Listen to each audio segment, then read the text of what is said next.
আয়াত ৪০ حتى إذا جاء أمرنا وفارت النور قل نحمل فيها من كل زوجين اثنين وأهلك إلا من سبق عليه القول ومن آمن وما آمن معه إلا قليل অনুবাদ অবশেষে যখন আমাদের আদেশ আসলো এবং উনান উথলে উঠল আমরা বললাম এতে উঠিয়ে নিন প্রত্যেক শ্রেণীর যুগলের দুটি যাদের বিরুদ্ধে পূর্ব সিদ্ধান্ত হয়েছে তারা ছাড়া আপনার পরিবার পরিজনকে এবং যারা ঈমান এনেছে তাদেরকেও আর তার সাথে ঈমান এনেছিল কেবল অল্প কয়েকজন তাফসির ১ নং ফুটনোটের বিবরণ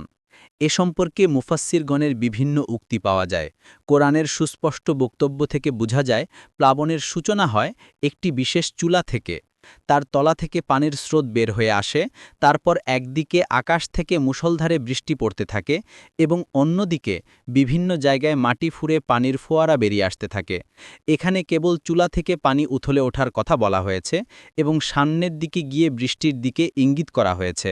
কিন্তু সূরা আল কামার ১১ থেকে ১৩ এর বিস্তারিত বর্ণনা দেয়া হয়েছে সেখানে বলা হয়েছে আমি আকাশের দরজা খুলে দিলাম এর ফলে অনবরত বৃষ্টি পড়তে লাগল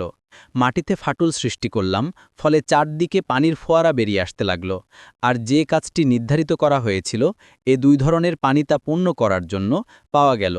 তাছাড়া এ আয়াতে তান্নুর শব্দটির উপর আলিফলাম বসানোর মাধ্যমে একথা প্রকাশ করা হয় যে একটি বিশেষ চুলাকে আল্লাহ এ কাজ শুরু করার জন্য নির্দিষ্ট করেছিলেন ইশারা পাওয়ার সাথে সাথেই চুলাটির তলা ঠিক সময়মতো ফেটে পানি উথলে ওঠে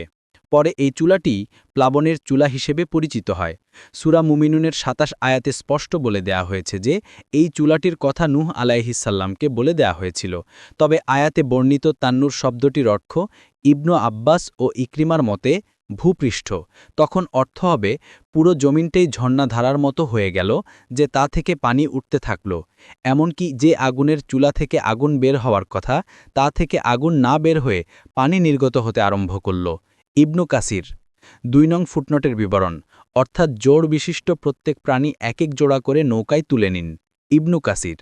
৩ নং ফুটনোটের বিবরণ তারপর নূহ আলাইহিসসালামকে নির্দেশ দেয়া হয়েছে যে বেঈমান কাফেরদের বাদ দিয়ে আপনার পরিবার পরিজনকে এবং সমস্ত ঈমানদারদেরকে কিস্তিতে তুলে নিন তবে তখন ঈমানদারদের সংখ্যা অতি নগণ্য ছিল জাহাজে আরোহণকারীদের সঠিক সংখ্যা কোরআনে ও হাদিসে নির্দিষ্ট করে কোথাও উল্লেখ করা হয়নি তাই এ ব্যাপারে কোনো সংখ্যা নির্ধারণ করা ঠিক হবে না তাবারি